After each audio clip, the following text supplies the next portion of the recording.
বঙ্গোপসাগর ও তৎসংলগ্ন এলাকায় একটি লঘুচাপ সৃষ্টি হয়েছে। এর প্রভাবে উপকূলীয় এলাকাসহ দেশের সমুদ্র বন্দরগুলোর উপর দিয়ে তীব্র ঝোড়ো হাওয়া বয়ে যেতে পারে।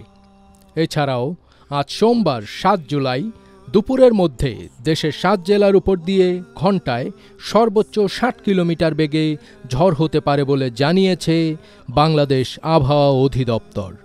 এসব এলাকার নদীবন্দরগুলোকে ১ নম্বর সতর্ক সংকেত দেখাতে বলা হয়েছে।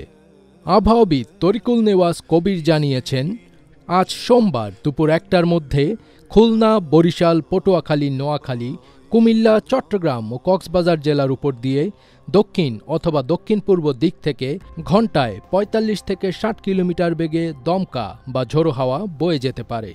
এছাড়া বৃষ্টি অথবা বজ্রসহ বৃষ্টিও হতে পারে। ফলে এসব এলাকার নদীবন্দরগুলোকে ১ নম্বর সতর্ক সংকেত দেখাতে বলা হয়েছে। এদিকে বঙ্গোপসাগর ও তৎসংলগ্ন এলাকায় একটি লঘুচাপ সৃষ্টি হয়েছে, যার প্রভাবে দেশের উপকূলীয় এলাকাসহ সমুদ্র বন্দরগুলোর উপর দিয়ে ঝোড়ো হাওয়া বয়ে যেতে পারে। এ কারণে ৪ সমুদ্র বন্দরে ৩ নম্বর স্থানীয় সতর্ক সংকেত জারি করেছে আবহাওয়া অধিদপ্তর। গতকাল ৬ জুলাই আবহাওয়া অধিদপ্তরের সামুদ্রিক সতর্কবার্তায় এ তথ্য জানানো হয়েছে। আবহাওয়াবিদ মোহাম্মদ ওমর ফারুক জানিয়েছেন, গাঙ্গেয় পশ্চিমবঙ্গ ও তৎসংলগ্ন এলাকায় একটি লঘুচাপ সৃষ্টি হয়েছে। এর প্রভাবে উত্তর বঙ্গোপসাগরে বায়ুচাপের তারতম্যের আধিক্য বিরাজ করছে।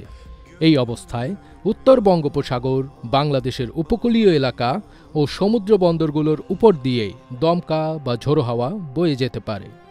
ফলে চট্টগ্রাম, কক্সবাজার, মোংলা ও পায়রা সমুদ্র বন্দরকে ৩ নম্বর স্থানীয় সতর্ক সংকেত দেখিয়ে যেতে বলা হয়েছে।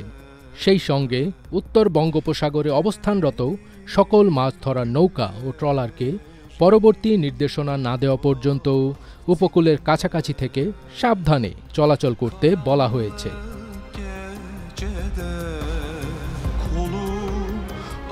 ফাজবির তাজ, ATN বাংলা।